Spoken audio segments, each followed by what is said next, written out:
श्री यमुना मैया की, श्री गौ माता की, श्री हनुमतलाल जी महाराज की, बोले सत्य सनातन धर्म की जय जय श्री राधे। भगवान की रसमय कथा रस के रसिक प्रबुद्ध श्रोतावृंद माताएं बहनों, आइए कुछ क्षणों के लिए एकाग्रचित होकर के, तन्मय और तल्लीन होकर के भगवान के विविध गुणानुवादों के माध्यम से अपने जीवन की समस्याओं का, इस विकराल कराल कलिकाल की समस्याओं का समाधान प्राप्त करने का प्रयास करें। सज्जनों, हमारे यहाँ जितने भी ग्रंथ हैं ये कोई पोथियां नहीं है, कोई पुस्तकें नहीं है। ये मानव जीवन की समस्याओं का इनमें समाधान है। क्या है इनमें? मानव जीवन की हर समस्या का समाधान। और गंभीर रूप से चिंतन करें तो समझ में आता है मनुष्य जीवन के सभी प्रश्नों के उत्तर हैं इनमें। क्या है इन ग्रंथों में? हमारे जीवन में आने वाले, आज तो खैर प्रश्न उठते ही नहीं किसी के जीवन में, अध्यात्म पक्ष के कोई प्रश्न, क्योंकि अध्यात्म जगत से बहुत दूर चले गए हम। पाश्चात्य सभ्यता का ऐसा अंधानुकरण किया भारतवासियों ने कि अब तो उसको पश्चाताप करने की जगह भी नहीं। चाकचक्य में अंधा हो गया। मैं फिर आपसे कहता हूं, ये पुरानी पीढ़ी जैसे जैसे कम होती जा रही, वैसे वैसे मंदिरों में, सत्संग भवनों में श्रोता और दर्शनार्थी कम होते जा रहे हैं।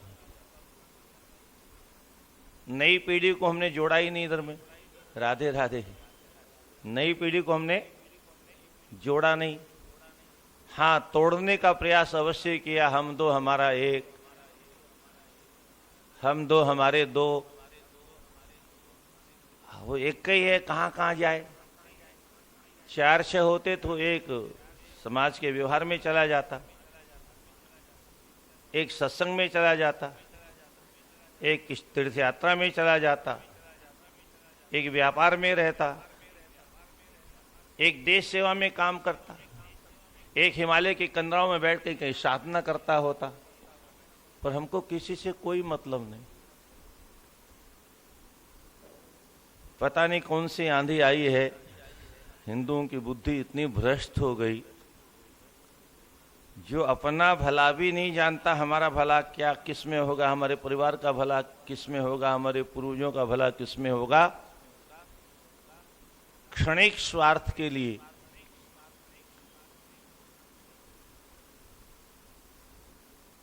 इसलिए तीर्थाटन तो अब केवल नाम के रह गए हैं, केवल भ्रमण के स्थल रह गए हैं। क्या कहते हैं? पर्यटन विभाग, पर्यटन करने के लिए। तो आइए यत्किंचित चर्चा करें। तीर्थों में जाने से किसको लाभ होता और किसको लाभ नहीं होता, आज थोड़ी चिंतन करेंगे इस विषय पर। यो लोब्धाप्येषु न क्रूरो दाम्भिको विषयात्मकः सर्वतीर्थेष्वपि स्नात पापो मलिन एवशः। जो लोभी प्राणी है, लोभी का मतलब हाय हाय हाय हाय, भगवान ने दे तो सब कुछ रखा है, फिर भी रोज रोना ही रहता है। आपको मालूम है दरिद्र किसको कहते हैं? दरिद्र उस व्यक्ति को नहीं कहते जिसके पास में धन दौलत नहीं है। दरिद्र उस व्यक्ति को कहते हैं जिसकी हृदय में बड़ी लंबी दरिद्रता, हाय हाय है। आदि शंकराचार्य भगवान कहते हैं, को वा दरिद्र यस्य विशाल तृष्णा। गीता प्रेस में एक छोटी सी पुस्तक मिलती है, आप बड़ी पुस्तक नहीं खरीद सकें, भगवान ने सामर्थ्य न दी हो। हनुमान चालीसा जितनी बड़ी है और उसका नाम है प्रश्नोत्तरी। क्या नाम है? प्रश्नोत्तरी उस पुस्तक का नाम है। आप भी खरीदो और 10, 20, 50 ले जाओ, आप अपने सगे संबंधियों को उसको बांटो। लगभग उसमें 100 प्रश्नों के उत्तर हैं। गुरु किसे कहते हैं, शिष्य किसे कहते हैं, वो लगभग सभी प्रश्नों के उत्तर हैं। संसार से पार कैसे हुआ जा सकता है, उधर जाने का समय नहीं है। छोटी सी पुस्तक है, उसमें शंकराचार्य कहते हैं दरिद्र कौन है? कोवा दरिद्र यस्य विशाल तृष्णा। भगवान ने अरबों रुपए दिया, फिर भी कहता है हे प्रभु, हे प्रभु, हे प्रभु कुछ कृपा कर दो, हे प्रभु कुछ कृपा कर दो। रोता ही रहता है। अच्छा, सुदामा जी गरीब थे क्या? सुदामा जी दरिद्र थे क्या? है? हम तो रोज मांगते रहते हैं दाता एक राम, भिखारी सारी दुनिया। और सुदामा जी तो भगवान के दरबार में गए। कहां गए? लक्ष्मी नारायण के दरबार में। पर लक्ष्मी नारायण के दरबार में जाकर के भी झोली नहीं फैलाई। हमारे देश का ब्राह्मण कैसा था, कैसा त्याग और कैसा तप था। लक्ष्मी नारायण के दरबार में जाने के बाद में भी हाथ नहीं फैलाया। आप लक्ष्मी नारायण हो, बने रहो, जय जयकार हो आपकी, परंतु आप ये आशा करो कि मैं आपके सामने हाथ फैलाऊं, नहीं।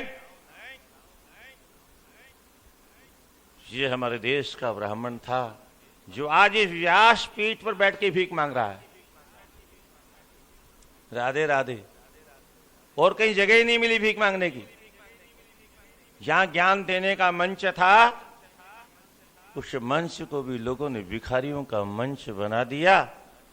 और देने वाले बड़े प्रेम से दे भी रहे हैं। अच्छा है, देने वालों को तो उसका फल मिलेगा। पर देने वालों को भी देने से पहले स्वामी ब्रह्मीभूत स्वामी कृपादि जी महाराज कह रहे थे, कहते थे 2 रुपया भी आपने किसी को दिया और उसने अगर उसकी शराब पी ली तो उस दान देने का अपराध आपको भी लगेगा। क्या?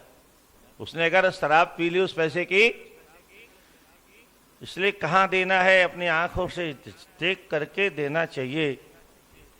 तो यो लोभधः, जो लोभी है, और पिशुनः, चुगलीखोर है, रात दिन एक दूसरे की चुगली करता रहता है, स्वभाव से बहुत क्रूर है, दया नाम का कोई तत्व उसके भीतर है ही नहीं।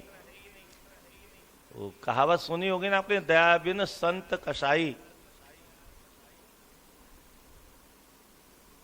और दाम्भिकः, दंभ करने वाला। दंभ किसे कहते हैं? बगुला है जो दंभ का प्रतीक माना जाता है हमारे यहां। हम जैसे नहीं हैं ऐसा दूसरों को दिखाना। जैसे हम साधु नहीं है पर हमने जटा बढ़ा रखी है, क्योंकि जटाभिस्तापसः, जटाओं से मनुष्य तपस्वी जैसा दिखाई देता है। महर्षि पाणिनि ने लिखा है, जटाभिस्तापसः, जटा से मनुष्य तपस्वी जैसा लगता है, इसलिए जटा लोग रखते हैं। लाल पीला कपड़ा पहन लेते हैं, मीठे मीठे भाषण देते हैं, मात्र इतने देने से हम साधु हो गए, ऐसा नहीं है। हम क्या हैं ये तो हमारे पास में रहने पर पता चलेगा। राधे राधे। 2 घंटे का भाषण सुनने से पता नहीं चलेगा। सहवासी विजानियात चरित्रम सहवासिनाम।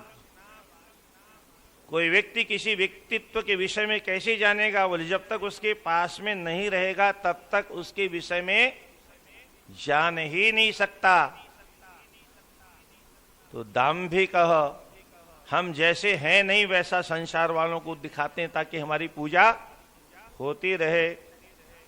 और विषयात्मकः, शब्द स्पर्श रूप रस गंध, इन 5 विषयों के इतने हम गुलाम हैं कि एक क्षण भी इन विषयों के बिना हम रह नहीं सकते। ऐसे अपराधी लोग चाहे सभी तीर्थों में स्नान करें, उनको किसी भी तीर्थ में स्नान करने का फल नहीं मिलता। क्यों? बोले पापः, वह तो पापात्मा है। सर्वतीर्थेष्वपि स्नातः, सभी तीर्थों में स्नान करने के बाद में भी स मलिन एव, वह तो पापात्मा ही रहेगा। चित्तमंतर्गतम दुष्टम तीर्थ स्नान न शुध्यति, जिसका अंतःकरण मैला है, काम क्रोध लोभ से चकाचक भरा हुआ है, ऐसा व्यक्ति भी तीर्थ स्नान न शुध्यति, तीर्थ स्नान करने से शुद्धि को प्राप्त नहीं होता है।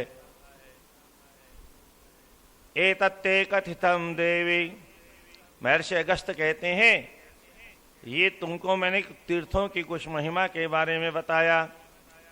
और संसार में दरिद्र कौन होता है? महाभारत में भी यही श्लोक सेम टू सेम ऐसा कैसा आया है, और यहां पर भी यही श्लोक अनुपोष्यत्र रात्राणि तीर्थान्य अभिगम्य च अदत्वा कांचन गांश दरिद्र नोपजायते। जो कभी व्रत नहीं करता है, किसी नियम में बंधा हुआ नहीं होता है।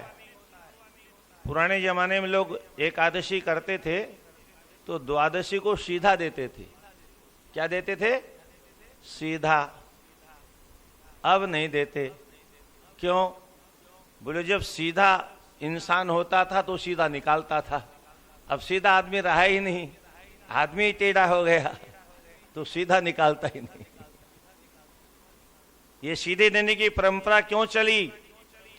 कल हमने व्रत किया तो कल हमने जो भोजन नहीं किया वह अन्न घर में नहीं रहना चाहिए, वो हमारे हिस्से का हमने दान किया। तो चित्त अंतर्गतम तीर्थम अनुपोष्यत्र रात्राणि, 3 दिन तक कभी जो उपवास नहीं करता है और तीर्थों में जाकर के विशेष करके उपवास नहीं करता है। यहाँ तो सड़क पर चलते भी रहते हैं, खाते भी रहते हैं, और हमारे वृंदावन में तो कथावाचक भी गाते हैं, 7 शेर की करूं रे कढ़ैया और मैं तो पेंड पेंड पर खाऊं मेरे वीर नाय मन मेरे मनवा। ये कौन सी तीर्थ यात्रा है भाई? पेड़ पेड़ पर खाओ मेरे वीर। अरे मुंह चल रहा, जूठा मुंह खाते चले जा रहे हो, परिक्रमा करते चले जा रहे हो। कौन सी परिक्रमा है? किसी परिक्रमा करने वाले से पूछना परिक्रमा क्यों की जाती, किसी को नहीं मालूम, वो देखा देखी परिक्रमा कर रहे हैं। और तो और माताएं दंडवती परिक्रमा करती हैं, बहुत बड़ा अपराध है। परंतु कोई संत, कोई महात्मा, कोई कथावाचक माताओं को समझाता नहीं आप क्या कर रही हो। जबकि आश्रमों में माताएं वृंदावन वगैरह में ठहरती हैं, किसी को ज्ञान ही नहीं है। हमारा शास्त्र कहता है निराशनम ब्राह्मणम चैव शालिग्रामम शिलाम तथा, बिना आसन के ब्राह्मण बैठे तो धरती उसका बोझा सहन नहीं कर सकती। बिना आसन के किसी ग्रंथ को आप धरती पर रख दो तो धरती उस बोझ को सहन नहीं कर सकती। शंखम शालिग्रामम शिलाम तथा, शंख को बिना आसन के नहीं रखना चाहिए, शालिग्राम जी की मूर्ति को बिना आसन के नहीं रखना चाहिए। और कामनी कुचमंडलम, माताओं का वक्षस्थल सर्वसहान संयंते कामनी कुचमंडलम, ये धरती सभी प्रकार की बोझों को सहन करती है, पर माताओं का वक्षस्थल इतना भारी होता है धरती को छू जाए तो धरती कांप जाती है। अब आज के लोग क्या जाने जो सिनेमा में नाचने वाले हैं, वह माताओं के वक्षस्थल की महिमा इतनी क्यों है शास्त्रों में? माताओं की वक्षस्थल की महिमा इसलिए है सज्जनों, संसार में जितने भी जीव आते हैं वो सभी जीव मां के वक्षस्थल से जीवन धारण करते हैं। कहां से जीवन धारण करते हैं? मां की छाती का दूध पी के ही हर जीव बड़ा होता है। और जो मां, जिस मां का वक्षस्थल सारे संसार के प्राणियों को जीवन प्रदान करता है, उसका हमारे शास्त्रों में ऋषि महर्षियों ने बहुत सम्मान दिया है। वो धरती को छू जाए तो धरती कांप जाती। धर्म के नाम पर अधर्म। फिर माताएं अगर पूछे कि हम दंडवती परिक्रमा कैसे करें, तो माताओं को 5 अंगों से प्रणाम करने की प्रक्रिया है। पुरुषा मनसा दृष्टया, मनसा वचसा तथा पंचांग प्रणाम है। पुरुषों के लिए साष्टांग प्रणाम है। 8 अंगों से माताओं को लंबे लेट के प्रणाम नहीं करना चाहिए। पर नहीं ज्ञान है तो क्या किया जाए? तो तीर्थानि अभिगम्य च अदत्वा कांचनम गांश दरिद्रो नोपजायते। और तीर्थों में जाकर के जो स्वर्ण दान नहीं करता है, गौदान नहीं करता है, वह अगले जन्म में दरिद्र होता है। और गौ महाभारत में भूमि दान और साथ में दिया है। गौदान करने से सबका दान हो जाता है। गाय के साथ में स्वर्ण का दान भी हो जाता है, और गाय दी है तो गाय के रहने के लिए भूमि का दान भी देना होगा। तो सभी दान गौदान में निहित है। तो ये दान जो नहीं करता है, अग्निष्टोमादि फिर यज्ञ एष्ट्वा विपुल दक्षिणे, विशाल दक्षिणाओं से समन्वित अश्वमेध, राजसूय यज्ञ इत्यादि जो बड़े बड़े यज्ञ करते हैं, उन यज्ञों में जो फल मिलता है वही फल तीर्थ यात्री को भी मिलता है, अगर विधि से करता है तो। बिना विधि के कुछ भी संभव नहीं है सज्जनों। ध्यान से सुनिए, डॉक्टर बनने की एक विधि है, वकील बनने की एक विधि है, मास्टर बनने की एक विधि है, कलेक्टर बनने की एक विधि है। विधि से अगर वो बनेगा तो ठीक ठीक बनेगा, और बिना विधि के बन गया तो पता नहीं कितनों का नुकसान करेगा। जैसे बिना विधि के आज व्यासपीठ पर बैठा जाता है, तो उसका क्या क्या दुरुपयोग, क्या क्या दुष्परिणाम हो रहा है। धर्म ही लुप्त हो गया है। इतने कथावाचक मिलकर के भी हिंदुओं को मुर्दे पर चद्दर चढ़ाने से नहीं रोक पा रहे हैं। इतने कथावाचक मिल करके साईं बाबा को भगवान बनने से नहीं रोक पाए। राधे राधे। है क्या हो रहा है हमारे देश में? कौन चिंतन करेगा इन विषयों पर? न तत्फलमवाप्नोति तीर्थाभिगमनेन च, तीर्थों में विधि पूर्वक जाने से। फिर आगे ध्यान से सुनिए, 6 गुण जिसके अंदर होते हैं वह तीर्थों का फल प्राप्त करता है। यस्य हस्तो च पादो च मनेश्येव सुसंयुतम् विद्या तपः कीर्ति स तीर्थफलमश्नुते। यस्य हस्तो च पादौ च, जिस मनुष्य के हाथ अपने बस में रहते हों। हाथ बस में रहने का मतलब किसी की दूसरे की जेब में न चले जाएं। राधे राधे। दूसरे के सामान पर न पहुंच जाएं। हाथी तो पहुंच जाते हैं। पराई वस्तु का स्पर्श नहीं करना। अपने हाथों से पराई वस्तु आप समझ लो, व्याख्या करने की जरूरत नहीं है। किसी भी पराई वस्तु पर अगर हाथ का स्पर्श पहुंचता है तो हाथ हमारे बस में नहीं है। और ऐसा व्यक्ति जिसका हाथ अपने बस में नहीं है, वो तीर्थ में जाकर के धक्का मुक्की करता है, मंदिर में जाकर के धक्का मुक्की करता है, क्योंकि हाथ उसके बस में नहीं है। तो तीर्थों का फल कहां मिलेगा उसे? पादौ च, जिसके पैर उसके बस में नहीं है। तीर्थ में जाने के बाद में भी होटल में घुस गया, तीर्थ में जाने के बाद में भी बोतल घर में घुस गया। पैर जिसके बस में नहीं है। और मनस्य सुसंयतम, मन जिसका संयत नहीं है, मन जिसका बस में नहीं है। और ये सबसे बड़ी बात है। क्या?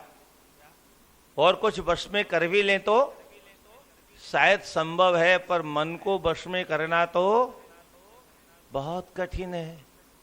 क्योंकि हमने आज तक मन को देखा ही नहीं, और जब देखा ही नहीं तो मन को वश में कैसे करें? मन कैसा है? काला है, पीला है, नीला है, धोला है, घोड़े जैसा है, गधे जैसा है, सुअर जैसा है, काला पीला नीला, किसी को पता नहीं। और इतने तीव्रतम गति से जाता है, चौपाटी शब्द नहीं बोला उससे पहले तो बंबई घूम के आ गया। राधे राधे। इतने जल्दी तो हवाई जहाज भी नहीं जो चलता कोई। कैसे रोकोगे इसे? भगवान से अर्जुन जैसा तपस्वी और मन संयमी उर्वशी को देख करके जिसका मन नहीं डोला, वो अर्जुन कहता है चंचलम ही मन कृष्ण प्रमाथि बलवदृढ़म। बहुत चंचल है भगवान। वायोरिव सुदुष्करम, वायु को वश में करना जैसे कठिन है, ऐसे इसको वश में करना भी कठिन है। कोई उपाय है? भगवान ने 2 उपाय बताए। अभ्यासेन तो कौन्तेय वैराग्येन च गृह्यते। इनकी व्याख्याएं आप लोग सुनते रहते हैं लगातार। विद्या, जिसने शास्त्रों का अध्ययन नहीं किया, विद्या किसे कहते हैं? ये जो डिग्रियां आजकल मिलती है इसका नाम विद्या नहीं है। राधे राधे। इसको आप शिक्षा कह सकते हो। विद्या तो हमारे इन सदग्रंथों का अध्ययन करने के बाद में ही प्राप्त होती है। किसका नाम है विद्या? या विद्या सा विमुक्तये। विद्या उसे कहते हैं जो जीवात्मा को मुक्त करने का मार्ग बताए, जो मुक्ति तक पहुंचा दे, उसका नाम विद्या है। जो भव बंधन में फंसा दे उसका नाम विद्या नहीं है। जो भव सागर में डाल दे उसका नाम विद्या नहीं है। जो 84 लक्ष योनियों में भटका दे उसका नाम विद्या नहीं है। जो धन संपत्ति मकान दुकान महल बना दे उसका नाम विद्या नहीं है। सा विद्या या विमुक्त है। विद्या उसे कहते हैं जो मनुष्य को मुक्त करने का मार्ग प्रशस्त कर दे, और वो विद्या हमारे इन सदग्रंथों में विद्यमान है। आज इन ग्रंथों को कोई पढ़ता नहीं तो विद्या कहां से आएगी? तपः है। और तपस्वी जो व्यक्ति है, राधे राधे, तपस्या किसे कहते हैं? नाम तो सुनते हैं फलाना तपस्वी है, तपस्या करनी चाहिए, पर तप का अर्थ क्या है यह नहीं मालूम। संक्षेप में काय क्लेशः तपः, शरीर को कष्ट देने का नाम है तप। किसका नाम तप है? शरीर को, मतलब इन इंद्रियों को कष्ट देने का नाम तप है। और इन इंद्रियों को हम थोड़ा भी कष्ट देना नहीं चाहते। शरीर को हम थोड़ा भी कष्ट देना नहीं चाहते। कभी हाथ का पंखा नहीं था, फिर ऊपर वाला पंखा आया, फिर वो क्या कूलर आ गया, फिर एसी आ गया। क्यों? शरीर को कष्ट देना नहीं चाहते। फिर थोड़ा पैसा बढ़ा तो लिफ्ट लग गई। राधे राधे। तपस्या नहीं करना चाहते। जीभ को जो इच्छा हुई वही तुरंत मांग के खाना शुरू कर दिया। कानों को जो इच्छा हुई वही गाना सुनना प्रारंभ कर दिया। आंखों को जो इच्छा हो वही देखना प्रारंभ कर दिया। किसी इंद्रिय पर हमारा नियंत्रण। अच्छा एक बात बताइए, ये इंद्रियां हमारी हैं कि हम इंद्रियों के हैं? राधे राधे। क्या हमारी है ना? तो हमारी आज्ञा में होना चाहिए इनको। मतलब हमारी नौकरानी है सब, ये हमारी सेवकाएं हैं, हम मालिक हैं। तो हम मालिक हैं तो इंद्रियों को हमारे आदेश का पालन करना चाहिए। पर क्या ऐसा होता है?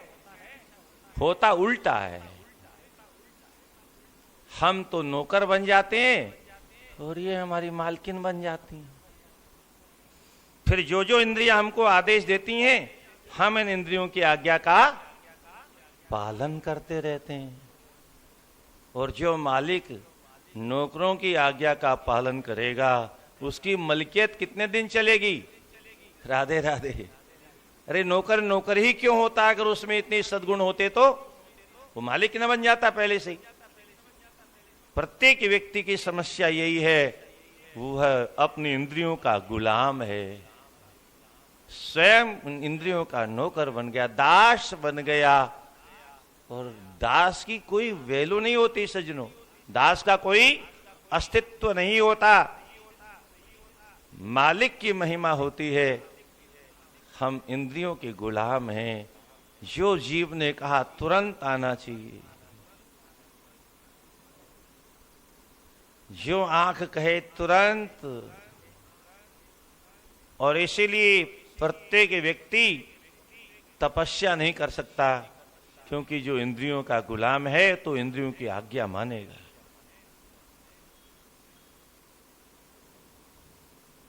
रास्ते में जा रहे थे, आम का पेड़ दिखाई दिया। किसको दिखाई दिया? आंखों को दिखाई दिया। पर आंख तो मालिक नहीं है ना, मालिक तो मन है। तो आंखों ने मनीराम से आके कहा, साहब साहब बहुत सुंदर आम लगे पके हुए। तो मनीराम ने पैरों को आदेश दिया, चलो ध्यान से सुनना, दंड कैसे मिलता है। पैर चल दिए। जब पेड़ के नीचे पहुंच गए तो मनीराम ने हाथों को आदेश दिया, ऊपर उठो, फल तोड़ो। अब देखिए, आंखों ने देखा पर आंखों को तो तोड़ना नहीं था, आंखों को चलना भी नहीं था। अब चले पैर, पैरों को तोड़ना नहीं था, तोड़ा हाथों ने पर हाथों को खाना नहीं था। राधे राधे। खाया जिह्वा ने, स्वाद लिया जिह्वा ने, तब तक आ गया माली, तब तक आ गया माली। अब उसको दे दनादन धुनाई हो रही है।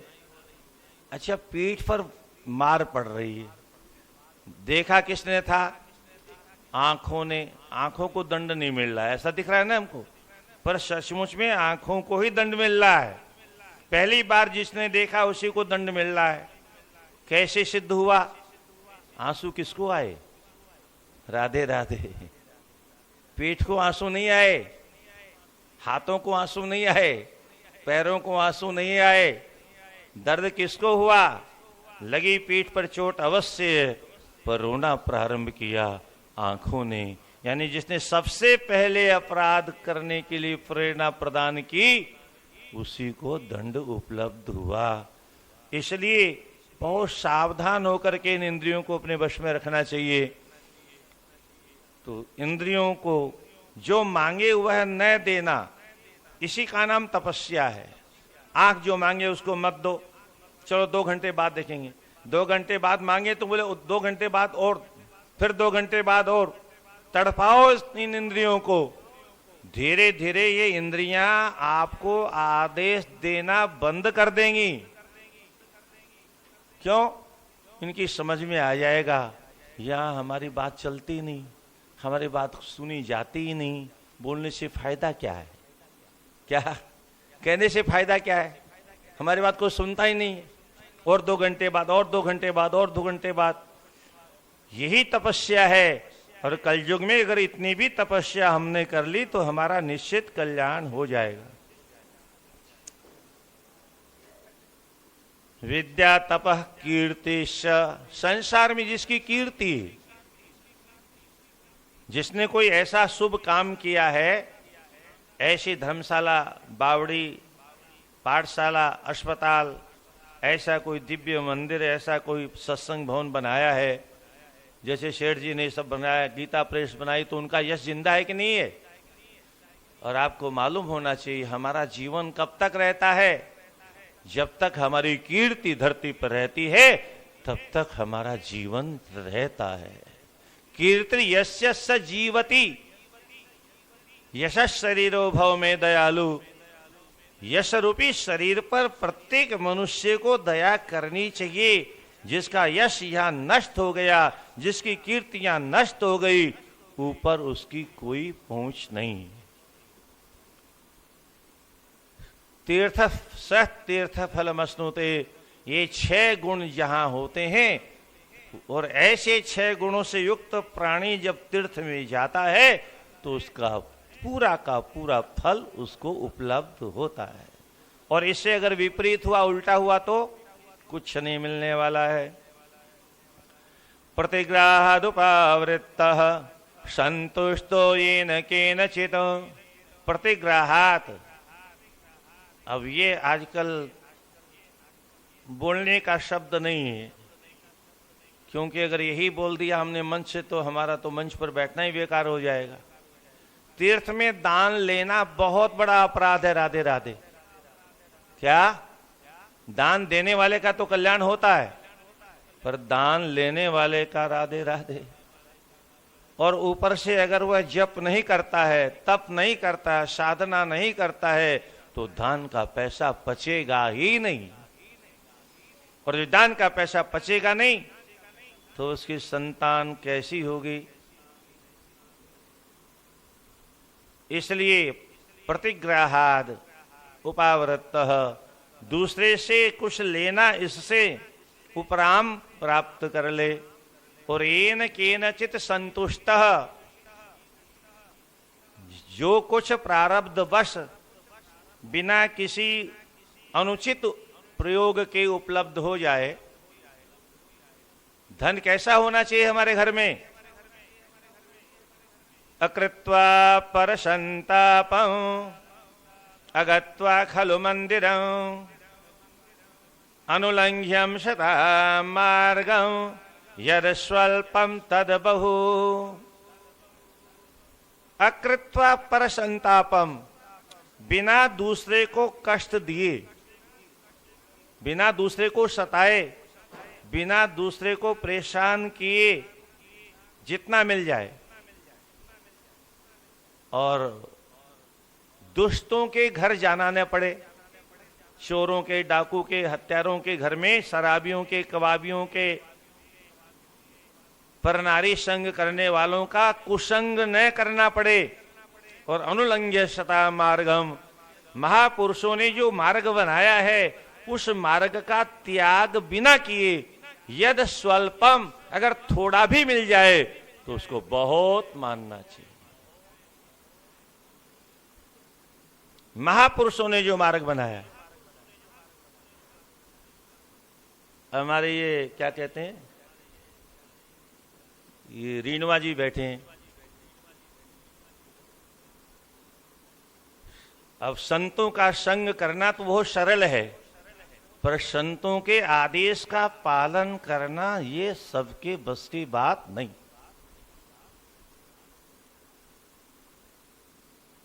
महाराज जी ने, स्वामी जी ने आदेश दिया, कैलाश छोरा ने पढ़ानो को नहीं भाया। क्या आदेश दिया? छोरियों को पढ़ाना नहीं है। ठीक है महाराज, नहीं पढ़ाएंगे। आशा में रहने वाले भाई साहब को पता चला। मैं ये उदाहरण के लिए इसे बता रहा हूं कि संतों की आज्ञा का पालन करने वाले को नुकसान कहीं नहीं होता है। भाई साहब ने आके कहा, भाई कैलाश जी क्या तमाशा बना रखा है, छोरी ने स्कूल क्यों को नहीं भेजा? बोले स्वामी जी की आज्ञा है। अरे बोले ऐसे थोड़े चलता है, महात्मा है, ठीक है, पर बेटी को पढ़ाओगे नहीं तो आगे गाड़ी कैसी चलेगी? अब वो जबरदस्ती ले जाने लगे।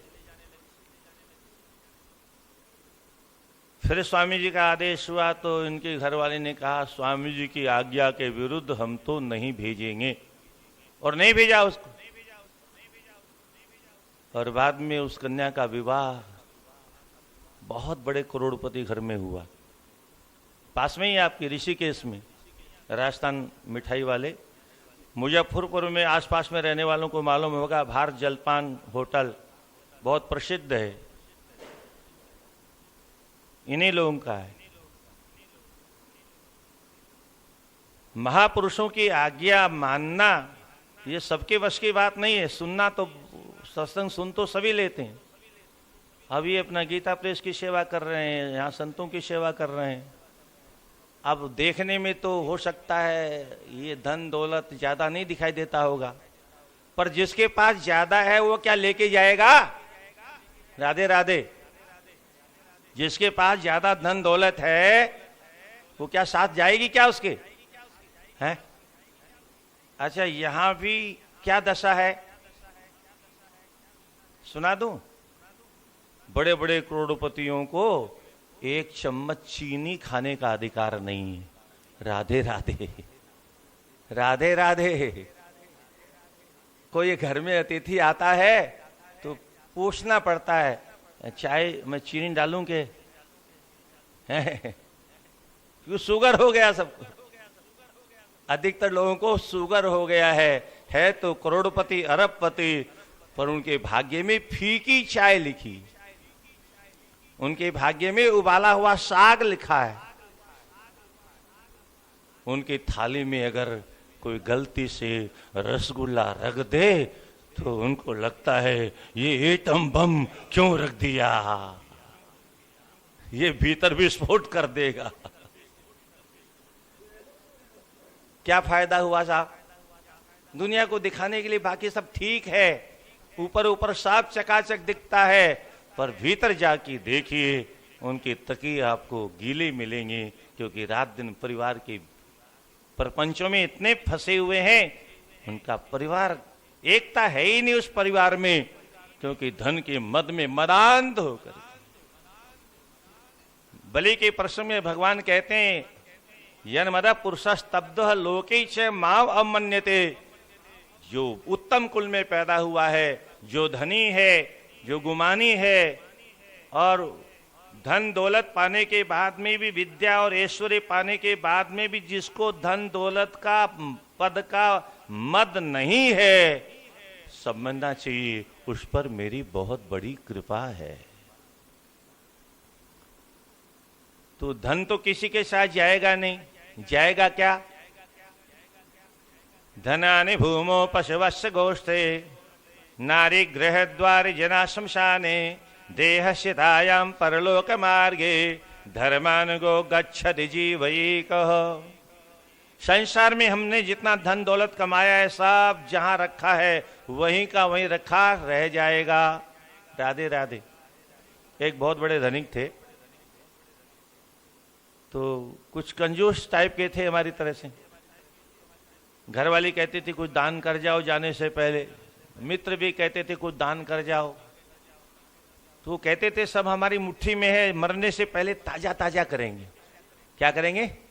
ताजा ताजा करेंगे, ताकि ऊपर में ताजा ताजा मिल जाएगा, नहीं तो कहीं दब जाएगा फाइल के नीचे, पता नहीं चलेगा फाइल कहाँ गई हमारी। तो बेटों ने कुछ कहा, पिताजी बाहर रखना ठीक नहीं है, दीवार में गाड़ देते हैं। तो उनके अपने कमरे में दीवार फोड़ के दीवार में बंद कर दिया। अब साहब एक दिन ऐसा समय आया कि कोमा में चले गए। किधर चले गए? कोमा में। दोस्त आए, क्या हुआ, ध्यान नहीं करोगे? तो दिवाली की तरफ हाथ करके गए,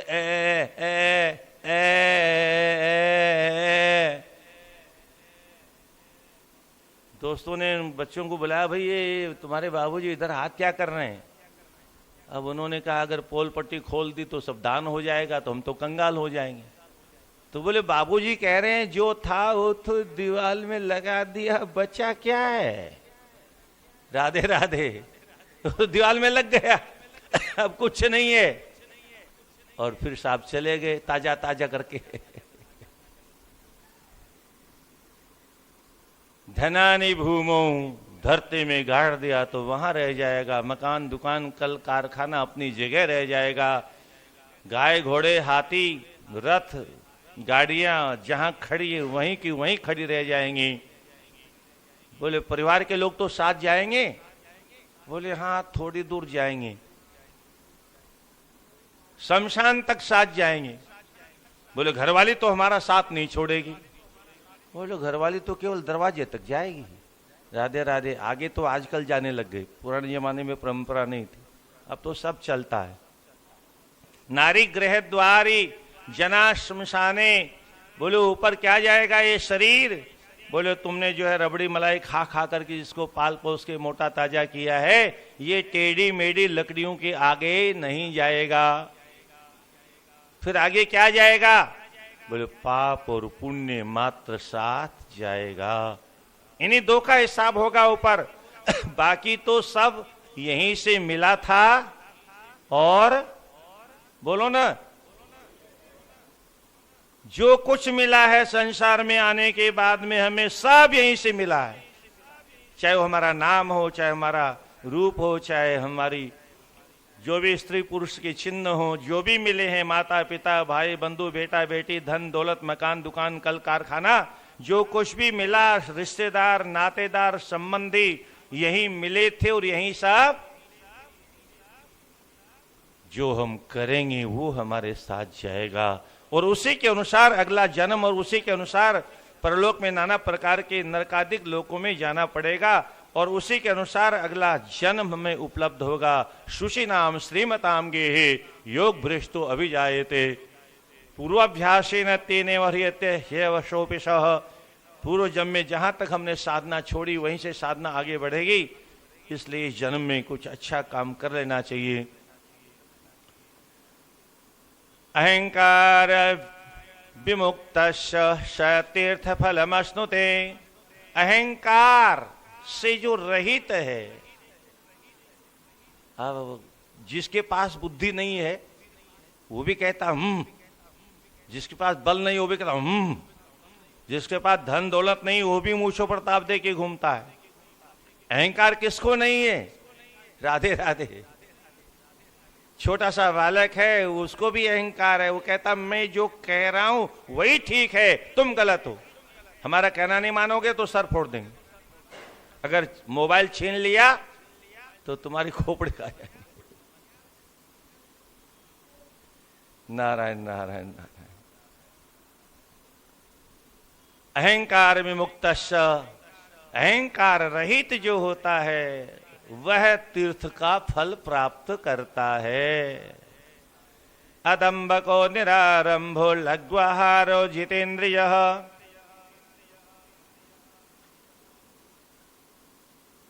अदम्भ का जिसके जीवन में दंभ नहीं है, दिखावा नहीं है, जो है जैसा है वैसा का वैसा है।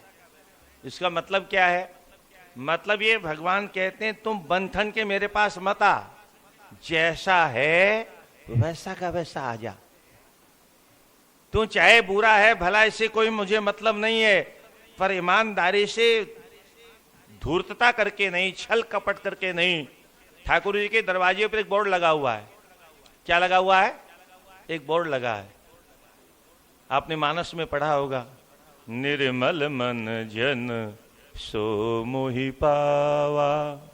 निर्मल मन जन सो मोहि पावा, मोहि कपट छल छिद्र न भावा। ये चौपाई हमें याद है, पर याद होने से क्या हुआ? इसमें जो लिखा है उस पर तो हमने कभी ध्यान ही नहीं दिया। रामायण पूरी याद है, कोई फायदा नहीं है। एक भी अर्धाली अगर हमने अपने जीवन में उतार ली तो हमारा कल्याण हो जाएगा, अन्यथा नहीं होने वाला कुछ भी। निर्मल मन जन सो मोहि पावा, मोहि कपट छल छिद्र न भावा। अरे संसार वालों को छल कपट अच्छा नहीं लगता भाई, परमात्मा को क्यों अच्छा लगने लगा? एक भाई को हमारा छल कपट अच्छा नहीं लगता।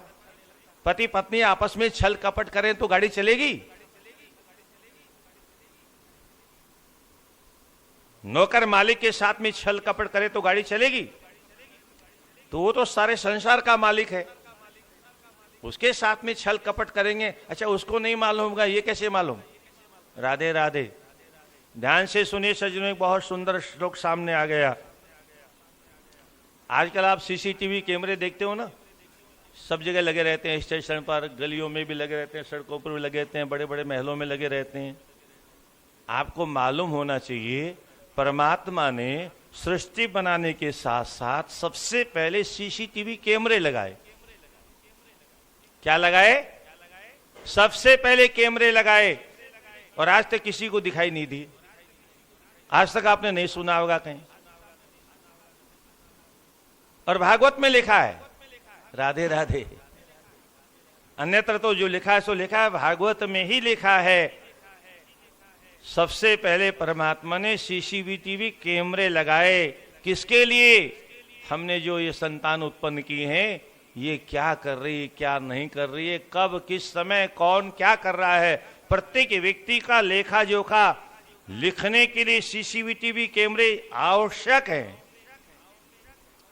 हमको लगता है कोई नहीं देखता है, राधे राधे, हमको लगता है कोई देखता ही नहीं। मोटे मोटे रूप में तो हम पढ़ेंगे तो लगभग 1 दर्जन नाम हैं, पर अवान्तर भेद से ये हजारों की संख्या में हैं। आप भी समझ जाएंगे नाम सुनने के बाद में। सूर्योग्नि खम मरुदगाव सोमो संध्याग्नि दिश कंकु काल धर्मिति हेते देयश साक्षिण। सबसे पहला सीसीटीवी कैमरा कौन सा है? सूर्य भगवान। राधे राधे, समझ में आ रहा है? दिखाई दे रहा है कि नहीं दे रहा है? सूर्य भगवान हमको देखते कि नहीं देखते हैं?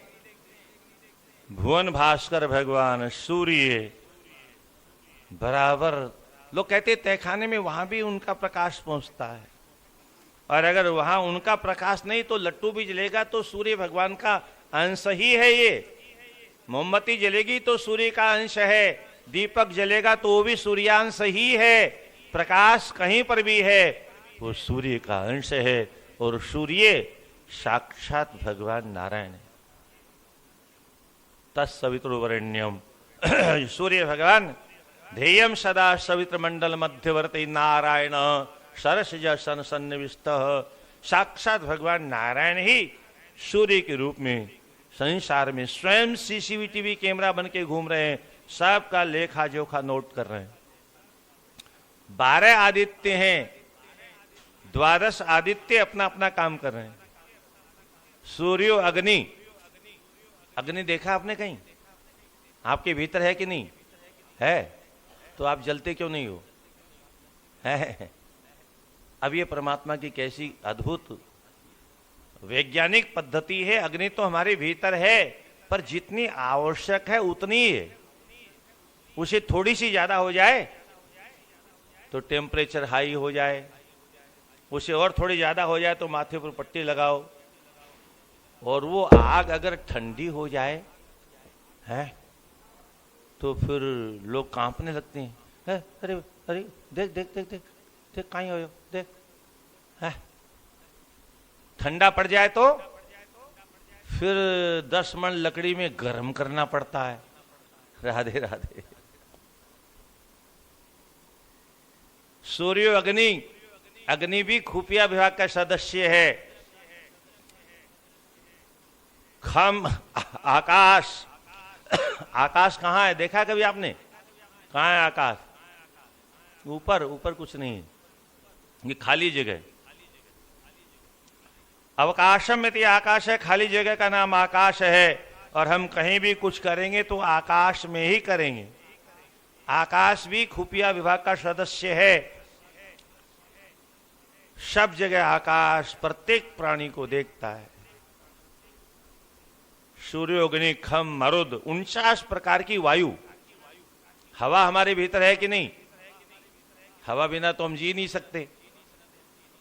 तो ये वायु जो भ्रमण कर रही है ये भी खुफियागिरी कर रही है। ये सीसीटीवी कैमरा है, पर हमारी समझ में नहीं आता।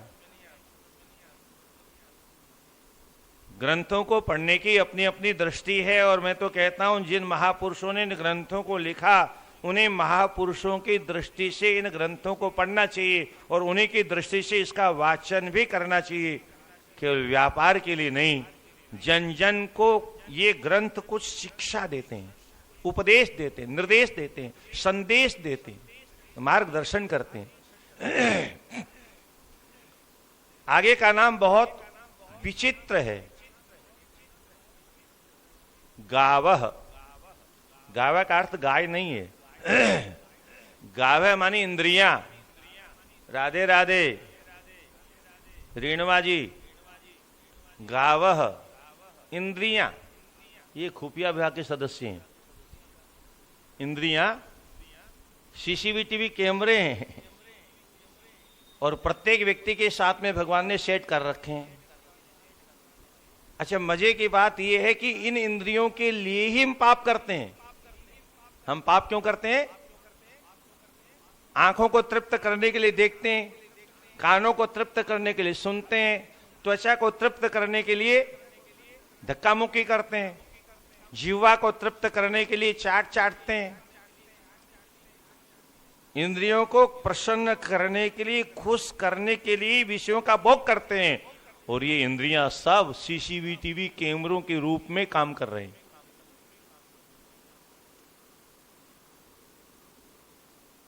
आंख कहती है, वहां लिखवाती है, ये व्यापक तत्व है सब।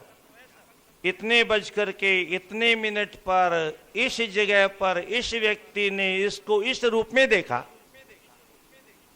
जीभ नोट करवाती है, इतने बजकर के इतने मिनट पर फलानी होटल में इसने फलानी चाट चाटी।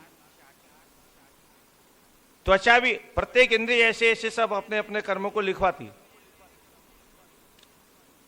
हम तो इन्हीं के लिए मरे जा रहे हैं और ये हमारी खुफियागिरी कर रही हैं। देयश साक्षिणः, देहधारी जीवात्मा की साक्षी देती हैं सारी इंद्रियां। इसलिए इन इंद्रियों को प्रसन्न करने के चक्कर में पाप नहीं करना चाहिए। जितना आवश्यक है उतना ही शरीर को पोषण करना चाहिए, इससे अधिक नहीं। अधिक तो फिर दूसरे का हिस्सा हम खाएंगे, तो दूसरे का हिस्सा खाएंगे तो फिर वो पचेगा नहीं, और पचेगा नहीं तो किसी न किसी ऑपरेशन के माध्यम से पेट फाड़ करके निकलेगा। जो पैसा हम दूसरे का खाएंगे वो पेट फाड़ करके ऊपर वाला निकलवा लेगा। ऑपरेशन में कितना खर्च हो गया, क्यों खर्च हो गया? अच्छा, वो बाईपास सर्जरी गरीब की क्यों नहीं होती है? राधे राधे। बाईपास सर्जरी किसी गरीब की क्यों नहीं होती? कहां से लाएगा 10 लाख रुपए? सूर्योग्नि खम मरुद गाव सोम चंद्रमा, ये भी सीसीटीवी कैमरा है। अहनी रात और दिन, या तो हम दिन में करेंगे या रात में करेंगे। दिन के अधिष्ठाता देवता दिन में शिकायत करवाएंगे, ऊपर लिखेंगे, और रात की अधिष्ठात्री देवी रात्रि में हमारे कर्मों का लेखा जोखा ऊपर पहुंचाएगी। और नाम है फिर दिशा, हमारे 10 दिशाएं किसी न किसी दिशा में करेंगे। और ये 10 दिशाएं सीसीटीवी कैमरे के रूप में परमात्मा ने प्रयोग कर रखी। सोम और संध्या, प्रातःकालीन संध्या, मध्याह्नकालीन संध्या, सायंकालीन संध्या। अहनि दिशः कम, जल हमारे भीतर भी है बाहर भी है, जल भी सीसीटीवी के कैमरे का काम करता है। कु माने पृथ्वी, ये पृथ्वी भी सीसीटीवी कैमरे का काम करती है। हम जो भी करेंगे पृथ्वी पर करेंगे। कोई कहे हम तो तहखाने में कर रहे हैं, वहां भी पृथ्वी है। कोई कहे हम तो छत पर करेंगे 100 तल्ले के ऊपर, वहां भी पृथ्वी ही है। वो जो मकान बना हुआ है वो मट्टी का ही बना हुआ है। और ये शरीर के अंदर भी मट्टी है।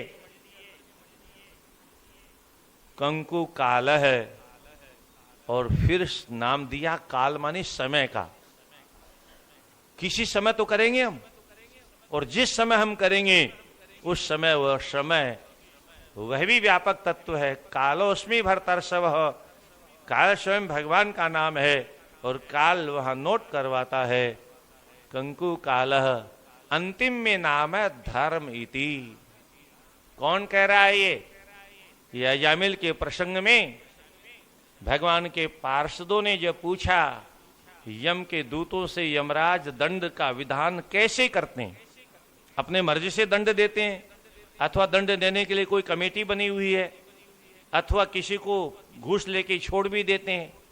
क्या विधि है? तो उस विधि में बताया, इतने लोग जब निर्णय करते हैं और वो एक जैसा निर्णय होता, सबका बहुमत वाला नहीं चलता, सबका एक ही निर्णय होता है, तब जाकर के दंड का विधान बनता है। इतने सीसीटीवी कैमरे हमारे साथ परमात्मा ने सृष्टि करने के प्रारंभ में जोड़ दी। और हम ऐसे पागल हैं कि हमको कोई देख ही नहीं रहा है। हम चाहे जहां अपराध कर लेते, खाली इधर उधर देखते हैं, हाँ कोई नहीं देख रहा है।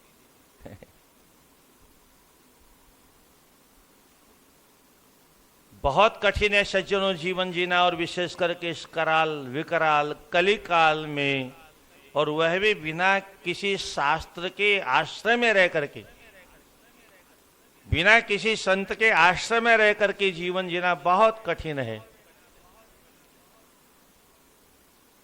अदम्ब को निरारंभो, किसी कार्य का आरंभ नहीं करना, स्वतः प्रारब्धवश अथवा भगवती इच्छा से जो सामने आ जाए हो जाए वो ठीक है, पर हमको कोई संकल्प नहीं करना है कि हमें ये करना है, कोई कार्य आरंभ करना ही नहीं। जो होगा सो ईश्वर इच्छा से होगा। और जब हम सब कुछ ईश्वर के हाथ में सौंप देते हैं तो ईश्वर कभी गलत काम करवाता ही नहीं है, ये उसकी जिम्मेदारी होती है। फिर बाद में जैसे मां की गोद में रहने वाला बालक जब तक मां की गोद में तब तक मां की जिम्मेदारी, वो गलत रास्ते जा ही नहीं सकता। गलत रास्ते तब जाएगा माता पिता की गोद से अलग हो जाएगा। ऐसे ही हमारे असली माता पिता कौन है? तुम्हें माता च पिता तुम्हें। हमने जब उनको अपना जीवन सौंप दिया तो फिर उनकी जिम्मेदारी बन जाती है, वो कभी हमसे गलत काम होने देते ही नहीं, क्योंकि वो सर्वसमर्थ हैं। संसार के किसी व्यक्ति को हमने अपने आप को समर्पण कर दिया, वो सर्वसमर्थ नहीं है, हम सर्वसमर्थ नहीं है, पर परमात्मा सर्वसमर्थ हैं। इसलिए उनके हाथ में आने वाला बालक जीवात्मा कभी गलत काम करेगा ये संभव ही नहीं। अर्जुन जरूर भाग रहे थे गलत काम करने के लिए, राधे राधे। हालांकि एक दृष्टिकोण से अर्जुन सही काम कर रहे थे, राधे राधे, क्योंकि वेद में भगवान ने कहा है मां हिंसा सर्वभूतानि, किसी प्राणी की हिंसा नहीं करनी चाहिए। अहिंसा परमो धर्म, अहिंसा परमम तपः, अहिंसा ही सबसे बड़ा धर्म है, ये सभी शास्त्रों में लिखा हुआ है। तो अर्जुन तो ठीक कर रहे थे, मैं नहीं मारूंगा, पर इतनी सी बात भगवान को पची नहीं, जबकि भगवान का आदेश का ही पालन कर रहे थे। क्यों नहीं पची? गीता का मुख्य उद्देश्य क्या है? ये जब तक समझ के गीता को नहीं पढ़ेंगे तब तक कोई लाभ होने वाला नहीं। भगवान मिलेंगे तो बहुत ऊंची बातें हैं, वहां तक तो हम लोग पहुंच नहीं सकते।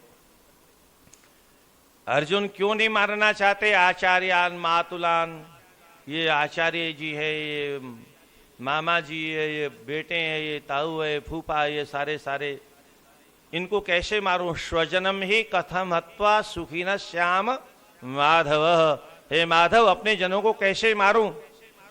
और इसी बात पर भगवान ने 2 घंटे प्रवचन किया। अपना कौन है, पराया कौन है? जो धर्म के मार्ग पर चले वो अपना, और जो अधर्म के मार्ग पर चले वो पराया। जो धर्म के मार्ग पर चले वो अबध्य है, और जो अधर्म के मार्ग पर चले वो कोई भी हो वो बद्ध है, उसको मारने में कोई पाप लगने वाला नहीं। अधर्मी क्यों है ये सामने वाले? क्योंकि एक नारी का चीरहरण हो रहा था, पर किसी ने उसकी सहायता, और सब उसके पक्ष में खड़े थे, और इसलिए सब अधर्मी हैं। इसलिए अर्जुन मारो इनको, और आज तुम इनको नहीं मारोगे तो काल खोल के सुनो, गांडीव धनुष जैसा धनुष तुम्हारे हाथ में है, क्षत्रिय कुल में तुम्हारा जन्म हुआ है, इन दुष्टों को आज तुम दंड नहीं दोगे तो कल इनका साहस बढ़ जाएगा, जैसे आज बढ़ा हुआ है। जैसे आज कोई दंड देने वाला नहीं है, इसलिए अपराधियों का साहस बढ़ा हुआ है। गंगा जी के किनारे आओ तो भी हल्ला होता है सुबह से, चोरों से सावधान है, उच्चकों से सावधान, अपने सामान की रक्षा करो। अरे ये क्या है भाई? स्टेशन पर जाओ तो भी ये लिखा मिलता है, बस अड्डे पर जाओ तो भी ये लिखा मिलता है। अरे फिर तुम्हारी व्यवस्था किस लिए? तुमको वोट क्यों देते हैं हम? पुलिस को तनख्वाह क्यों देते हैं हम? हमारी व्यवस्था करवाने के लिए। और जब तक महाभारत जैसे ग्रंथों को नहीं पढ़ेंगे नेता लोग, तब तक इनको शासन करना आ ही नहीं सकता।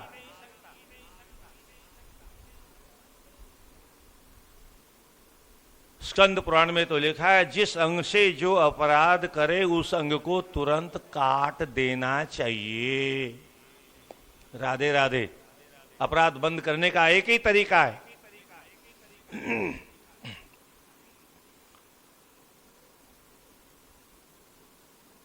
आज एक नारी का चीर अपहरण करने का प्रयास किया और तुम इनको दंड नहीं दोगे तो कल गांव गांव में, गली गली में, मोहल्ले मोहल्ले में, नगर नगर में, डगर डगर में, घर घर में ये अपराध होगा और उस अपराध का पाप तुम्हारे जैसे धनुधारियों को लगेगा। इसी बात को समझाने के लिए और अंतिम में कहते कहते अंतिम में भगवान ने पूछा, कच्ची दे श्रुतम पार्थ तो या एकाग्रेण चेतसा, तुम बड़े एकाग्रता से सुन रहे हो, कुछ खोपड़ी में घुस रहा है कि नहीं घुस रहा है कि मैं बके चले जा रहा हूं व्यास जी की तरह से कुछ खोपड़ी में घुस रहा है कि नहीं? बोले हाँ महाराज घुस रहा है। क्या घुसा? बोले अब मेरे सब समझ में आ गया। क्या समझ में आया, कुछ बताओ तो सही। बोले नष्टो मोह, ये जो परिवार के सदस्यों के प्रति मेरा मोह था नष्ट हो गया। स्मृति लब्धा, मेरा अवतार क्यों हुआ है, आपका अवतार क्यों हुआ है, ये याददाश्त मुझे मेरी नष्ट हो गई थी, वो आ गई, मुझे वापस प्राप्त हो गई। बोले अब तुम्हारी योजना बताओ क्या है? बोले मेरी कोई योजना ही नहीं, अब मेरी कोई, अब तो आपकी जो योजना है वही करना है मुझे। करिष्ये वचनम तव, आप जो आज्ञा करोगे वही करूंगा। अर्जुन के बहाने से हम सभी को परमात्मा ने यही कहा और अर्जुन के माध्यम से हम सबको भी यही प्रतिज्ञा करनी चाहिए, करिष्ये वचनम तव, हम सब वही करेंगे प्रभु जो आपकी आज्ञा हो। पर हम ऐसा करते नहीं। श्लोक याद होने से कुछ नहीं होगा। आरंभ को निरारंभो, हमें कुछ आरंभ नहीं करना है। ईश्वर इच्छा से जो कुछ सामने आ जाए, भगवत इच्छा से, प्रारब्ध की इच्छा से, देव इच्छा से, अकर्ता बन करके, निष्काम भाव से, और निष्काम भाव से अकर्ता बन के जो भी कर्म करेगा वह कभी अपराध करेगा ही नहीं, गलत करेगा ही नहीं। लघुआहार, भोजन कम करे, राधे राधे, दिन भर मुंह चलता रहे, सुबह से शाम तक बकरी की तरह से, है पशु की तरह से। लघुआहार है, और तीर्थ में रह करके तो ज्यादा खाना ही नहीं चाहिए, राधे राधे। लघुआहार है, अजितेंद्रिय, अपने इंद्रियों पर जो विजय प्राप्त नहीं कर सकता है। विमुक्ता सर्वसंगे है, जितेंद्रिय अपने इंद्रियों पर विजय प्राप्त कर ले और विमुक्ता सर्वसंगे है, सभी प्रकार की आसक्तियों से विमुक्त हो जाए।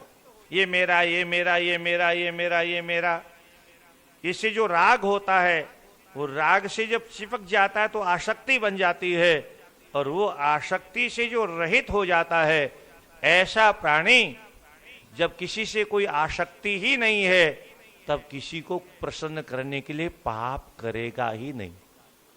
हम पाप क्यों करते हैं? हमको परिवार में आसक्ति है, और परिवार के सदस्य ने जो कह दिया, बाबूजी बाबूजी, पापा मम्मी, बस वही करना है हमको, उसके लिए कुछ भी करना पड़े। तो विमुक्ता सर्वसंगे यह सतीर्थ फल मसनुते, ऐसे जो सद्गुणी महापुरुष हैं वो तीर्थों में स्नान करने का फल प्राप्त करते हैं। अकोपनो अमलमति, जिसके जीवन में क्रोध नहीं आता। बात में आजकल तो बहुत क्रोध आता है। ये क्रोध कहां से घुसा? सिनेमा के माध्यम से घुसा। डिशुम डिशुम देख करके सब बच्चे इतने क्रोधी हो गए, छोटे से छोटे बच्चे भी तोड़ फोड़ करना प्रारंभ कर देते हैं। वो दिवाली के उसमें वो पिस्टल आती है ना, दादी की खोपड़ी में, दादाजी की खोपड़ी में, पापा की खोपड़ी, ठाई ठाई ठाई ठाई ठाई ठाई ठाई ठाई। डर तो कहीं रहा ही नहीं किसी के पास में। अकोपन अमलमति, निर्मल बुद्धि हो जिसकी। निर्मल बुद्धि कौन सी बुद्धि होती है? जो संसार के किसी विषय वासनाओं में संयुक्त नहीं होती, केवल परमात्मा के नाम रूप लीला और धाम से जो जुड़ी बुद्धि होती है, वो निर्मल बुद्धि होती है। हमारे यहां बुद्धि के बारे में सती बुद्धि और असती बुद्धि शब्द आया भागवत में, अन्य शास्त्रों में भी। बुद्धि भी सती सावित्री होती है, बुद्धि भी उल्टा होती है, उल्टा बुद्धि कौन सी होती है? जो भगवान को छोड़ करके संसार के पदार्थों में, विषय भोगों में जो लगती है, वो असती उल्टा बुद्धि है। और जो केवल भगवान के नाम रूप लीला धाम अथवा सत्संग में लगी रहती है, वो सती सावित्री बुद्धि, सती साध्वी बुद्धि है वो। तो अमलमति, निर्मलमति जिसकी हो, ऐसा जो प्राणी होता है सत्यवादी। अब ये सत्य बहुत बड़ी समस्या आज के जमाने में। युधिष्ठिर जी के सामने एक समस्या आई महाभारत में। अब गुरुजी मरे ही नहीं किसी तरह से, तो नटखट ने कहा जाके पूछो गुरुजी कैसे मरेंगे। तो गुरुजी ने कहा देखो मेरा मरने का एक ही तरीका है, जब तक मेरे हाथ में धनुष बाण रहेंगे तब तक तो मैं मर नहीं सकता, और ऐसे में धनुष बाण छोड़ भी नहीं सकता। तो बोले कैसे छोड़ेंगे? बोले मुझे कोई ये कह देगा कि अश्वत्थामा मारा गया, तो उसी समय में धनुष बाण छोड़ दूंगा। इतनी आसक्ति थी अपने बेटे में गुरुजी की। अश्वत्थामा मरने वाला नहीं था, चिरंजीवी है अश्वत्थामा बलिर्व्यास। अब कैसे क्या हो, तो बहुत आइडिया लगाया भीम ने और भगवान ने मिल करके एक योजना बनाई, और अश्वत्थामा नाम के हाथी का भीम ने कल्याण कर दिया। और अब जाकर के गुरुजी के पास में उछल उछल के, गुरुजी अश्वत्थामा मारा गया, गुरुजी अश्वत्थामा हतः, अश्वत्थामा हतः, अश्वत्थामा मारा गया, बार बार चिल्लाए। तो गुरुजी ने कहा भीम क्या कह रहे हो? बोले हाँ गुरुजी, मैंने अपने हाथों से मारा है। गुरुजी ने कहा तुम्हारी बात पर विश्वास नहीं होता। हाँ, युधिष्ठिर अगर कह देगा वो सत्यवादी है, अगर वो कह देगा तो मान लूंगा। अब तो भीम की खोपड़ी खराब हो गई, दौड़े दौड़े नटखट के पास में पहुंचे। बोले तो ऐसा ऐसा है, वो गुरुजी पूछने जा रहे हैं भैया से, और भैया तो सत्य बोल देंगे और वहीं खटिया खड़ी हो जाएगी, गुरुजी मरेंगे नहीं। भगवान ने समझाया देखो भैया एक काम करना, गुरुजी आ रहे हैं तुमसे पूछे तो कह देना अश्वत्थामा हतः। तो इन्होंने कहा नहीं साहब मैं तो नहीं कहूंगा। अब ध्यान से सुनेगा, एक जगह अगर दृढ़ होते तो या तो कहते भगवान आप राजी हो चाहे नाराज हो, मुझे कोई मतलब नहीं है, मेरी जो प्रतिज्ञा है मैं तो सत्य बोलूंगा, अश्वत्थामा नहीं मारा गया, वो हाथी मारा गया। ये भी नहीं हुआ। दूसरा क्या होना था? भगवान ने कहा उनकी आज्ञा मान लेते, सीधे सीधे। आप कह रहे हो ठीक है, आपके कहने के अनुसार मैं बोल देता हूं, पाप पुण्य आपको लगेगा। किसको लगेगा? पाप पुण्य आपको लगेगा। अगर ये मान करके वो भगवान की बात मान लेते तो भी उनको पाप नहीं लगता, पर न तो अपने सत्य पर दृढ़ रहे, अपने सिद्धांत पर दृढ़ नहीं रहे, और भगवान की आज्ञा का भी पालन नहीं किया, एक बीच का रास्ता निकाला अपनी बुद्धि से, वहीं सब गड़बड़ हो गए। अश्वत्थामा हते तेति, अश्वत्थामा हते तेति, उच्च स्वर से बोले अश्वत्थामा मारा गया, शब्दमुच्चे चकार, बहुत उच्च स्वर से बोले अश्वत्थामा हतः, और उसके बाद में आगे वाली बात को धीरे से बोला, राधे राधे। आगे वाली बात को, अब मन में बेईमानी आ गई ना, तो आगे वाले को अव्यक्तम अब्रवीत राजन हतः कुंजर इत्युत, धीरे से बोले। अब ठाकुर जी ने उसी समय शंख बजा दिया, वो वाक्य भी धीरे से था, कोलाहल में वैसे भी नहीं सुनना था, शंख ध्वनि में वैसे भी नहीं सुनाई दिया, और तुरंत उनका रथ 4 अंगुल धरती से ऊपर चलता था, वो धरती पर आ गया। सत्य की कितनी शक्ति है! जब तक सत्य का संबल था, जब तक सत्य का आश्रय था, धर्मराज युधिष्ठिर का रथ धरती के ऊपर नहीं चलता था, छू करके नहीं चलता था, 4 अंगुल ऊपर चलता था। थोड़ी सी बेईमानी से असत्य संभाषण किया, परिणाम क्या हुआ? तस्य पूर्वम रथ पृथिव्या चतुरंगुल मोच्छ्रित, 4 अंगुल ऊपर ऊपर जो रथ चलता था, भो एवं चतेन उक्ते तस्य वाहा स्पृशन मही, तुरंत उस पृथ्वी का स्पर्श कर दिया उसने। ये है सत्य और असत्य की महिमा। हम असत संसार से जुड़े हुए हैं, सत परमात्मा से जुड़ने के लिए सारे शास्त्र और सारे संत रोज चिल्लाते हैं, कोई फर्क नहीं पड़ता है। सत्य नास्ते परो धर्मो नहीं असत्यात् पातकम परम। सत्य से बढ़कर के कोई पुण्य नहीं है और असत्य से बढ़कर के कोई पाप नहीं। धर्मन दूसर सत्य समाना, आगम निगम पुराण बखाना। सारे शास्त्र एक ही बात कहते हैं। तो सत्यवादी दृढ़व्रत, जो हमने नियम लिया है उस पर दृढ़ता से उसका पालन करना। कोई भी नियम लिया है हमने, इतना जप करना है, इतनी माला जपनी है। होता क्या है, जब कोई संसार का सामान्य काम आ जाता है तो बस वही समय बेकार होता है और उसको हम छोड़ देते हैं। परिणाम क्या होता है, उसका फल नहीं मिलता है। तो कोई भी नियम लें, कोई भी व्रत लें, उस दृढ़ व्रत होना चाहिए। आत्मोपसम भूतेषु, अपने ही समान सारे संसार के प्राणियों को देखना चाहिए, अपने ही समान।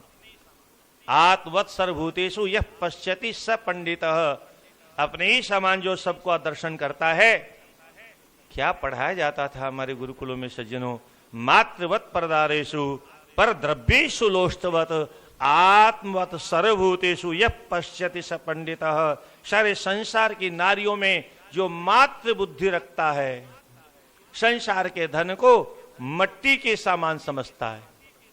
कुछ भी क्यों न रखा हो, सब मट्टी, और वैसे भी मट्टी है। राधे राधे।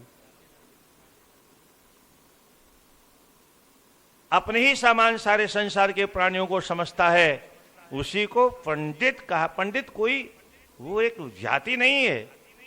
हाँ, सहदेव जी हमारे यहाँ भाइयों में पंडित कहलाते थे। 5 भाइयों में सहदेव जी पंडित कहलाते थे। आज भी कहीं कहीं कोई ऐसा धर्मात्मा होता तो भाई लोग कहते हैं तो पंडित है वैश्य घर में, फिर भी उसको पंडित शब्द से लोग संबोधित करते हैं, ज्ञानी व्यक्ति। तो दृढ़व्रत आत्मोपसमभूतेषु स तीर्थ फलमश्नुते। ऐसे लोग जो हैं वो तीर्थों में स्नान करने का, जाने का, रहने का सभी प्रकार का फल प्राप्त करते हैं। तीर्थानुसरन् धीरः श्रद्धा न समाहितः। तीर्थों का जो अनुसरण करता है, तीर्थों का जो आश्रय लेता है, धीर गंभीर होकर के, कितना भी संकट क्यों ना आए, विकट से विकट, भयंकर से भयंकर संकट में जो धर्म का आश्रय नहीं छोड़े, श्रद्धान, और तीर्थों में श्रद्धा रखे। ये श्रद्धा क्या चीज है? आजकल तो वो चांद मियां की पूजा करने वाले भी कहते हैं हमारी श्रद्धा का विषय है, पर श्रद्धा कहते किसको है ये किसी को नहीं मालूम। हमारे यहाँ प्रत्येक शब्द का कोई अर्थ होता है, बिना अर्थ के कोई भी शब्द हमारे यहाँ बनता ही नहीं। श्रद्धा क्या है? वेद गुरु वाक्येषु दृढ़ विश्वास श्रद्धा। वेद और गुरु की बात में दृढ़ विश्वास हो, इसी का नाम श्रद्धा है। ध्यान से समझिए बात को। वेदों में जो लिखा है और गुरु जी कहते हैं, इन दोनों बात में विश्वास। तो 2 नाम क्यों दिए? अच्छा, 2 नाम दिए तो पहले वेद क्यों रखा, बाद में गुरु क्यों रखा? इसको भी समझना चाहिए। क्यों, कभी कभी गुरु भी तो आखिर हाडमास का पुतला है ना, कभी गुरु से भी गलती हो सकती है। इसलिए यहां विवेक करना है। क्या विवेचन करना है? क्या वेदों में जो लिखा है वही अगर गुरु बोलता है तब तो गुरु की बात मानने योग्य है, पर गुरु भी अगर वेद विरुद्ध बोले तो गुरु की बात भी मानने योग्य नहीं। आप कहोगे ऐसा कहीं हुआ है क्या? बहुत उदाहरण है। बलि गुरु त्यज्यो।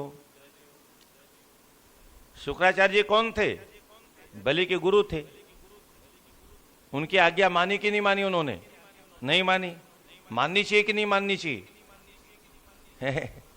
माता पिता गुरु प्रभु की वाणी बिना विचार तो मान लेना चाहिए, पर बिना विचार के वो मानता जिसके खोपड़े में विचार करने की क्षमता नहीं है। शास्त्रों को पहले पढ़ते थे, राजा महाराजा भी शास्त्रों को पढ़ते थे, इसलिए गुरुजी अगर शास्त्र विरुद्ध आज्ञा देते थे तो शिष्य शास्त्र विरुद्ध आज्ञा का पालन नहीं करते। गुरुजी ने क्या मना किया? इसको दान मत देना, ये शास्त्र विरुद्ध है। ये क्या है? शास्त्र विरुद्ध है। ये दान देने वाले को रोकना ये अपराध है, और उस अपराध में चेले को भी शामिल कर रहे थे। अच्छा, क्यों कह रहे थे दान मत देना? उनका अपना निजी स्वार्थ था। क्या? आज तो हम इसलिए हम हैं कि बलि जैसा चेला हमारा है, इतना अरबपति खरबपति, इसके गुरु हैं तो हमारी गुरुता का महत्व है, और चेला दरिद्र हो जाएगा तो हमारी गुरुता कहाँ रह जाएगी? कौन पूछेगा हमको? है? इसकी सारी प्रजा हमको दंडवत करती है, क्योंकि ये खुद दंडवत करता है। अब जब इसके पास कंगाल हो जाएगा तो इसी को कोई नहीं पूछेगा तो हमको कौन पूछेगा? अपने चेले की संपत्ति बचाने के चक्कर में शास्त्र विरुद्ध बोल गए। पर चेला शास्त्र पढ़ा हुआ था, गुरु के ही द्वारा पढ़ा था, और इसीलिए हमारे यहाँ शास्त्रों में कहा है, जब पहले विदाई होती थी शिष्यों की तो दीक्षांत समारोह जब होता था उसको शिक्षा बल्ली कहते थे हमारे यहाँ वेद में। तो वहाँ गुरु कहते हैं यानी यानी अवद्यानी तानी आश्रितव्यानी नोइतरानी। देखो बच्चों, पढ़ाते समय भी गुरु अपने शिष्यों से यही कहता है, हम जो तुमको पढ़ा रहे हैं वही तुमको आचरण करना है।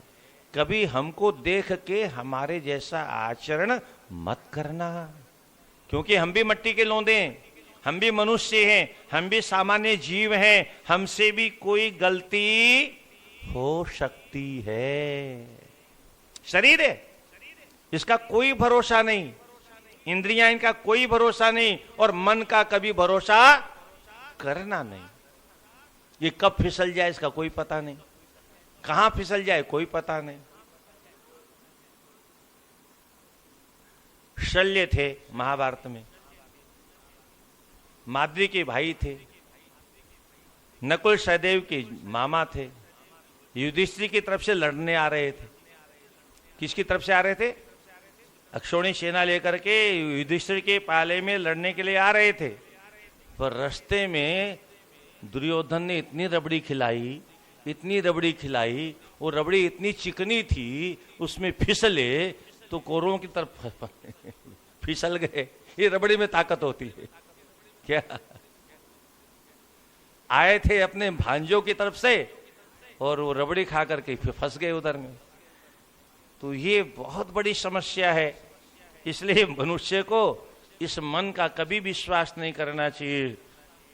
थोड़ी सी सावधानी हटी कि दुर्घटना घटी। एक क्षण में भी 1000वें हिस्से के बराबर में थोड़ा सा समय मिल गया, उसी से मैं दुर्घटना घट जाएगी। इसलिए हर समय शास्त्रों में यही तो लिखा है, जो रस्तों में लिखा है सावधानी हटी दुर्घटना घटी, यही शास्त्रों में लिखा है थोड़ी सी सावधानी हटी कि दुर्घटना घटी। इसलिए हमेशा अपने मन को अपने बस में रखिए, इंद्रियों को अपने बस में रखिए। श्रद्धान, शास्त्र क्या कहता है, वेद क्या कहता है, उसके अनुसार गुरु बोले। गुरु की बात छोड़िए सज्जनों, हमारे यहां तो शास्त्र के विरुद्ध अगर भगवान भी कहें, हाँ, बहुत बड़ी समस्या है भगवान के सामने भी। क्यों? उनका नाम है सत्यनारायण। क्या नाम है? और सत्यनारायण ने जो एक बार कह दिया वही सत्य है, उसको वो भी नहीं काट सकते।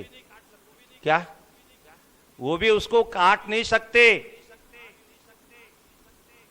और इसलिए हमारे यहाँ 24 अवतारों में बुद्ध भगवान की गणना है, पर वेद विरुद्ध आचरण करने के कारण बुद्ध भगवान को शंकराचार्य भगवान ने खदेड़ के भारतवर्ष से बाहर भगा दी। वेद विरुद्ध आचरण किया। क्यों किया? ये उस समय की मजबूरी थी, अन्यथा वेद विरुद्ध भगवान बोले यह संभव नहीं। उस समय यज्ञ के नाम पर हिंसा अधिक फैल गई थी, पाखंड अधिक फैल गया था, लूटपाट जैसे आज हो रही। आज हमको लगता है कि आज फिर हम उधर ही जा रहे हैं। धर्म के नाम पर केवल जनता को लूटना, जनता को हम कुछ नहीं दे रहे हैं। अगर कुछ भी दिया होता तो कम से कम चोटी के 4 बाल तो होते। राधे राधे। माताओं का सिंदूर गायब हो गया, माताओं के हाथ से चूड़ी गायब हो गई, और बिना पति के विदाई हुए झूठे खुल गए। राधे राधे। क्या है ये सब? कथाएं सुनती है माताएं बैठ करके झोटा खोल करके। पर व्यास जी की इतनी हिम्मत नहीं है कि जजमान से कह दे माता जी कम से कम 7 दिन तो आप थोड़ा सर ढक के बैठी। जजमान नाराज हो जाएगा, हमारी जजमानी चली जाएगी। धर्म चला जाए तो चला जाए, हमारी जजमानी नहीं जानी चाहिए। शास्त्रों में बहुत कुछ लिखा है, स्कंद पुराण में भी और शिव पुराण में भी पातिव्रत्य का एक पूरा अध्याय है। लगभग 75 श्लोकों में पातिव्रत धर्म नारी के लिए बहुत विस्तार से लिखा है। जो नारी श्रृंगार नहीं करती उसकी पति की आयु कम होती है। पर अब तो इतनी शरीर में कमजोरी आ गई माताओं के, उनका भी दोष नहीं, वो चाय बिस्कुट की औलाद हैं। श्री सिंदूर का बोझा सहन नहीं होता। राधे राधे। चूड़ियों का बोझा सहन नहीं होता। कभी कभी तो ये समस्या आ जाती है कि घर में बेटी कौन है, बहू कौन है। इतना ही नहीं, यहां तक समस्या आ जाती है घर में सधुआ कौन है और विधवा कौन है, क्या पहचान है। हम कहते धर्म बहुत बढ़ रहा है, किधर बढ़ रहा है मुझे ये समझ में नहीं आ रहा है।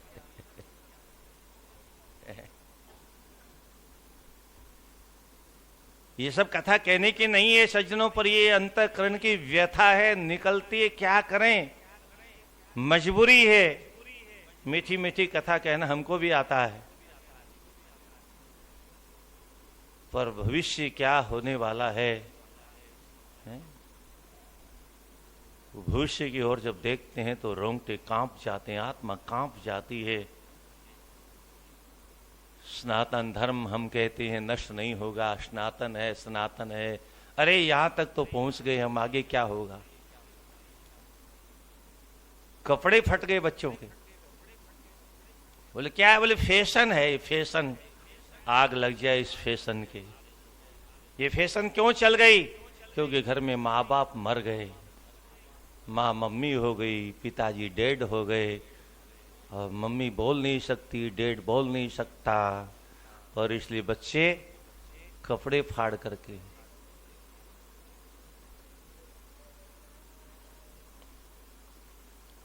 अभी भी सावधान हो जाओ, सुधर जाओ।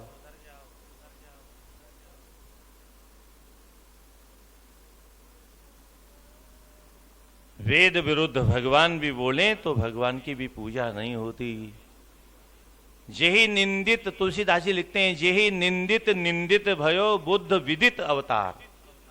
जिस वेद शास्त्र की निंदा करने से स्वयं भगवान की निंदा हो गई, और भारतवर्ष के कोने कोने में बौद्ध धर्म छा गया था। मूर्ति पूजा बंद हो गई थी, यज्ञ बंद हो गए थे, और छोटी सी उम्र में, मात्र 32 वर्ष की तो उम्र ही थी शंकराचार्य जी की। 8 वर्ष में संपूर्ण शास्त्रों का अध्ययन कर लिया था उन्होंने। संन्यास लेना चाहते थे, पर मां की ममता रोक रही थी। जब संन्यास लेने की बात करें मां रोने लग जाए। अब देखिए संसार का कल्याण करने के लिए महापुरुष कैसे कैसे नाटक करते हैं। स्नान कर रहे थे, माता जी स्नान करके किनारे पहुंच गई थी और ये स्नान कर रहे थे। इन्होंने माया से एक मगरमच्छ बनाया। राधे राधे। और मगरमच्छ ने शंकराचार्य जी के चरणों को पकड़ लिया। अब शंकराचार्य चिल्लाए, मैया मैया बचाओ बचाओ। अब मैया कौन, मौत के मुख में मैया, बाप कोई जाने वाला नहीं है। अब मैया वहां छटपटाए, कोई बचाओ कोई बचाओ, कौन बचाए, मौत के मुख में कौन जाए। शंकराचार्य ने कहा, मां अगर अब भी तुम मुझे भगवान को अर्पण कर दो तो शायद ये मगरमच्छ मुझे छोड़ देगा। अर्पण कर दो मां, मरने से अच्छा है मैं जीवित रहूं और धर्म के लिए कुछ काम कर जाऊं। मां ने सोचा मरने से अच्छा है जिंदा ही रहे, सन्यासी बनकर के कम से कम जिंदा रहेगा। मैंने कहा जाओ, मैंने तुमको भगवान को अर्पण किया, मरता क्या नहीं करता, रपट परे तो हर गंगा, दान कर दिया। वो तो माया थी, छोड़ के चला गया बेचारा। संन्यास लेते समय प्रतिज्ञा की, मां जब आपका अंतिम समय होगा मैं निश्चित आऊंगा, आपका अंतिम संस्कार, भले ही मैं सन्यासी हो गया तो क्या हुआ, आपका कर्जा तो उतारने के लिए मुझे आने। कहने का मतलब केवल 32 वर्ष, 24 वर्ष मात्र आगे की आयु, उस 24 वर्ष में उन्होंने पूरे भारतवर्ष में कहीं पैदल यात्रा करते थे, कहीं योग मार्ग से, आकाश मार्ग से जाकर के यात्रा करते थे और शास्त्रार्थ कर करके सारे अधर्मियों को खदेड़ दिया। आज फिर किसी शंकराचार्य जी की आवश्यकता है जो भारतवर्ष में विधर्मियों को खदेड़ करके और हमारे जन जन में धर्म की पुनः प्रतिष्ठा करे। ऐसी किसी महापुरुष की भगवान से प्रार्थना करते हैं, जिसको वो शक्ति देगा वही कुछ कर पाएगा।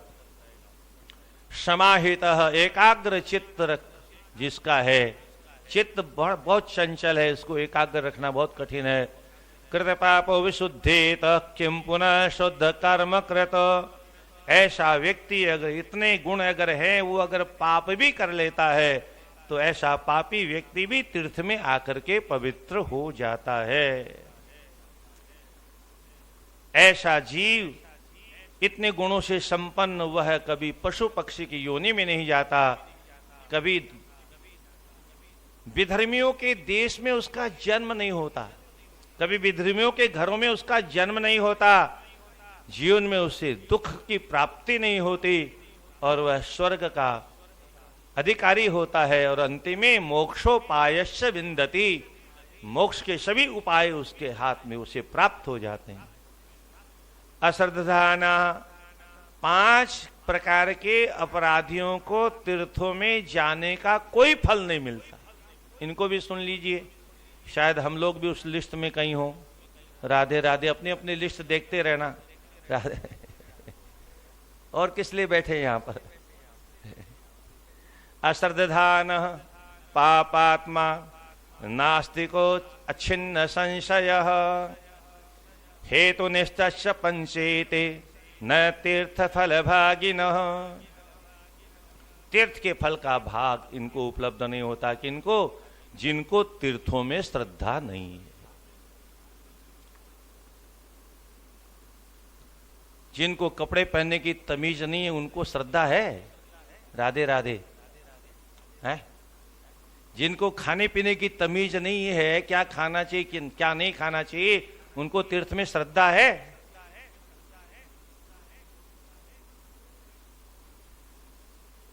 क्या करना चाहिए क्या नहीं करना चाहिए, क्या धर्म है क्या अधर्म है, क्या पाप है क्या पुण्य है, माता कौन है पिता कौन है, भाई कौन है बहन कौन है, पति कौन है पत्नी कौन है, इसका ज्ञान जिसको नहीं है वह अगर तीर्थ में आता है तो उसको कोई फल उसका मिलने वाला। पापात्मा, एक होता पापी और एक होता पापात्मा।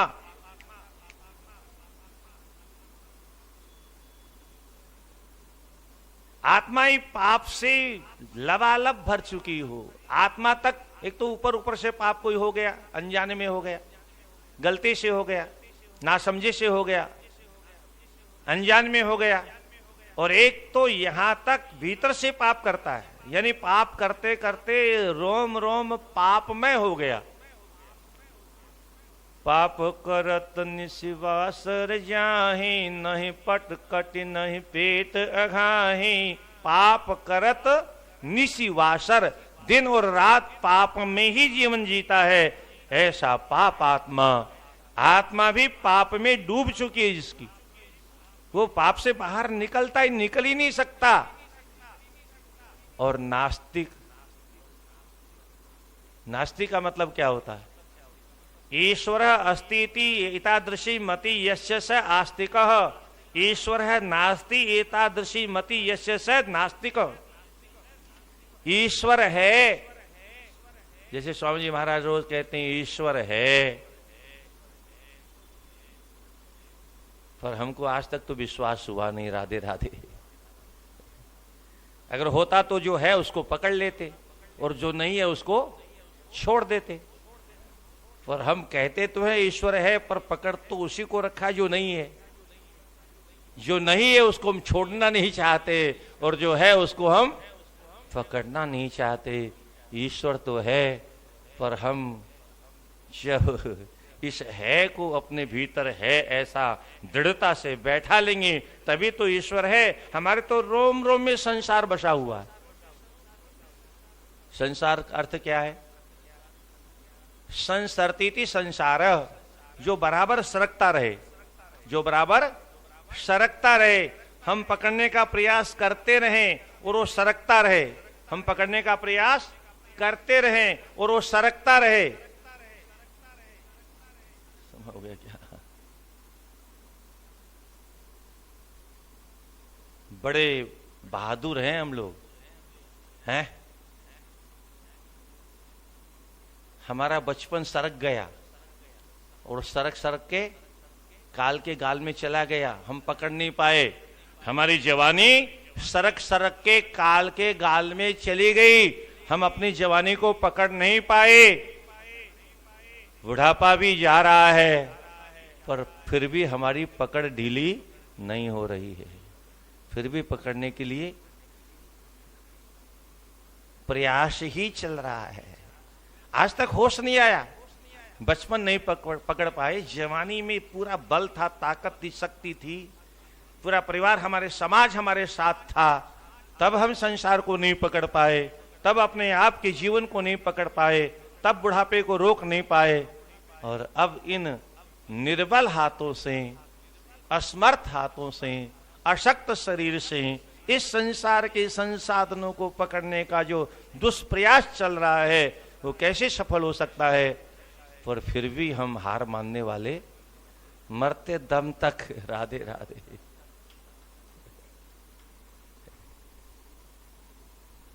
अब एक समय की बड़ी विचित्र गति है, बहुत तेजी से भागता है, काल की टिक टिक रुकती नहीं है।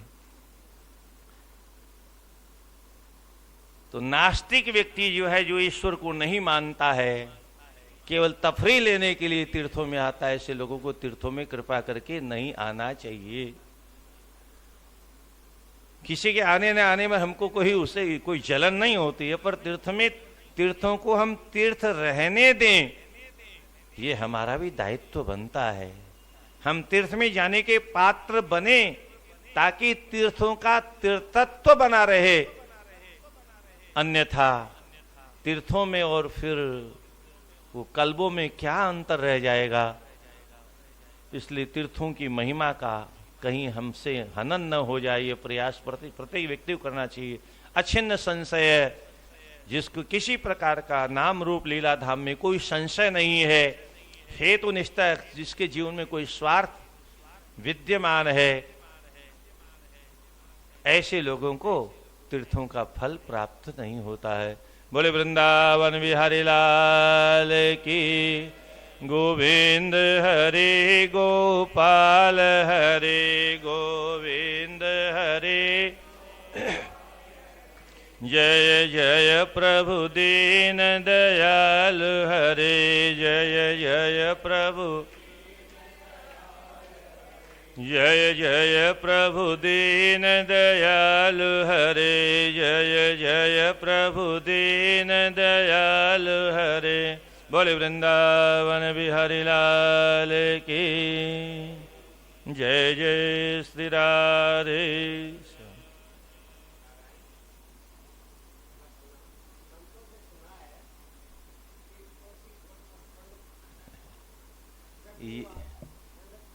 ये जो है हमारे कबीरदास जैसे महापुरुषों की वाणी है। हाँ, भगवान से प्रेम करने का, प्रेम शब्द 2.5 अक्षर का है कि नहीं? प्रेम अक्षर कितने अक्षर का है? वह में एक ही मात्रा और मैं और आधा अक्षर रह नीचे है, 2.5 अक्षर का हो गया। तो भगवान से प्रेम करने का, जो प्रेम कर ले वो सचमुच में पंडित है, और बाकी पोथन्ने का पंडित है। पोथन्ना का पंडित होने से पंडित नहीं माना जाता। इन पोथियों का लक्ष्य क्या है? भगवान की प्राप्ति। तो भगवान से प्रेम हो जाए, संसार से प्रेम छूट जाए, बस यही तो इन ग्रंथों का लक्ष्य है। और इन ग्रंथों को पढ़ने के बाद में भी वहां तक नहीं पहुंचे तो फिर पोथी पढ़ पढ़ जग मुआ। हमारे जैसे कितने मर गए, कितने आए, कितने गए, ये तो प्रत्यक्ष है, इसमें समझना क्या है। राधे राधे।